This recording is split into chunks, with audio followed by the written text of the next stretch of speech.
өзүн Мажнун Лейланы жакшы көрөт эле, бирок ошол Лейланын айылындагы бардык нерсени жакшы көрүп калган да, Лейланын итин да жакшы көрүп калган да. Лейланын ити депчи, себеби Лейлага болгон мухаббат бар эле да. Ким Аллага болгон сүйүү болсо адамда, Алла Таала бардык макулугун жакшы көрүп калат экен да. Себеби бул Алланыкы деп калат экен да. Бул Алла жараткан да депчи. Анан ошон үчүн бардык пайгамбар саллаллаху алейхи вассалам да ушундай адамдардын урматын жайына койгон. Даже бир кабырды денесин алып келатканда пайгамбар саллаллаху ордунан турду дейт да. Сахабалар айтты: "Я Расулалла, бул мусулман эмес го" десе, "Мейли, ал адам го" депчи, "Адам деп урмат кылып турдум" дейт да. Ошон үчүн адам бардык адамдарды урматташ керек, айрыкча мусулмандарды урматташ керек да. Себеби Алланы сүйгөн пенделери да мусулмандар. Анан биз билбейбиз, мусулмандардын ичинен да Аллахка жакын адамдар бар да. Ошон үчүн ар ким көрсөң Кызыр бил, ар бир түндө Кадыр бил деп, ушул Алла Тааланын эң жакын пенделеринен болсо керек деп жакшы мамиле кылыш керек экен. Себеби балким билбейбиз да, Алла кээ бир адамдар билет экен, өзүн Алла жакшы көрөт экен, кээ бир адамдар билбейт экен да. Ошон үчүн бир падышанын деле бир жакшы көргөн адамын таарынып көрчү, эмне кылат экен падышачы, же бир кыйын адамдычы. Анан Алланы сүйгөн пендесин таарытсаң, падышанын пендесинин таарынтып алсаң, Алла Таала эмне кылып коет экенин элестетиш деле мүмкүн эмес да. Ошон үчүн дайыма бардыгын урмат кылайлы да. Ар бир түндө ушу Кадыр түн болсо керек деп ибадат кылганга аракет кылайлы. Себеби бул түн деле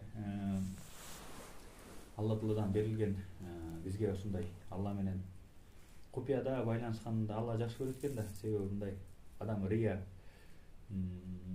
түндө эч ким жокто Алла менен туруп байланышуу, риякор адам кыла албайт экен да мунучу.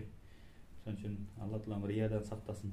Не иш кылсак да, ошо мусулманды урматтайбызбы, илим алабызбы, зикир кылабызбы, намаз окуйбузбу, же келме айтабызбы, баарын Алла үчүн кылыш керек экен да. Себеби Алла үчүн кылсак пайда, Алла үчүн кылбасак зыян экен да, бале. Биз жөн эле банкрот болуп калат экенбиз да. Ошон үчүн дайыма ниетти тууралайлы да. Сахабалар ниетти тууралап чарчады деп атпайбы? Биз ушундай күнүгө ниет тууралайлы, күнү ар бир минутта тууралап турайлы да. Ниет хайр, акыбет хайр, ниет жакшы, аягы жакшы дегендей.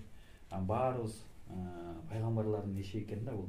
Жакшылыкка чакыруу, жамандыктан кайтаруу, Аллага чакыруу.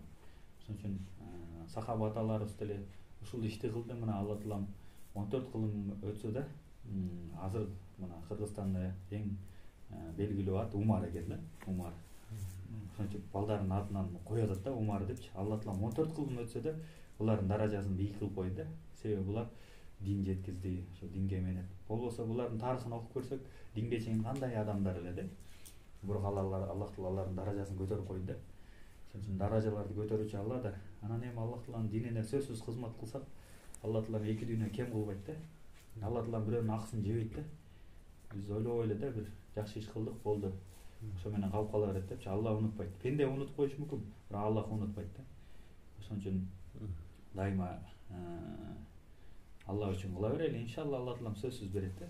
Адам ушундай тиги дүйнөдө ушундай кичине жакшы кылган ишине ушундай чоң сыйлыктар бергенде аябай сүйүнөт экен да. Биз деле бул дүйнөдө бир кичинекей эле бир грамота берип койсо эле, же бир мындай ардак грамота бир нерсе деп берип койсо эле адамдай карандай сүйүнөт да. Приёму. Анан Алла Тааладан ушундай чоң жакшылыктар берилип атса, бейиште каалаган нерсең бар экен да. Сен ойлобогон да жакшылыктар бар экен. Ошон үчүн ошого жетиш үчүн өзүбүз деле бактылуу болуп жүрөлүбү, башкаларды да чакырышыбыз керек экен да бактылуулуккачы. Мусулман адам эгоист болбош керек экен да.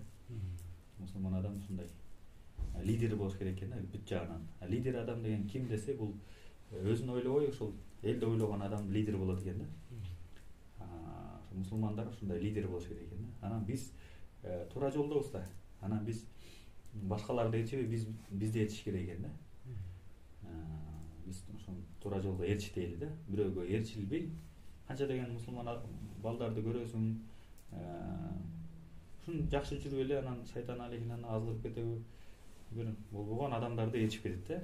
Ошолорду көмөр тутуп, мусулман болсо мейли, мусулман бир тууган болсо, анан болбогон эле бир кабыр христиан, бир бактысыз адамды ээрчип, ошону көмөр тутуп, Кудайым ошодон сактасын да. Алла Таалам өзүнүн дининде бекем кылсын.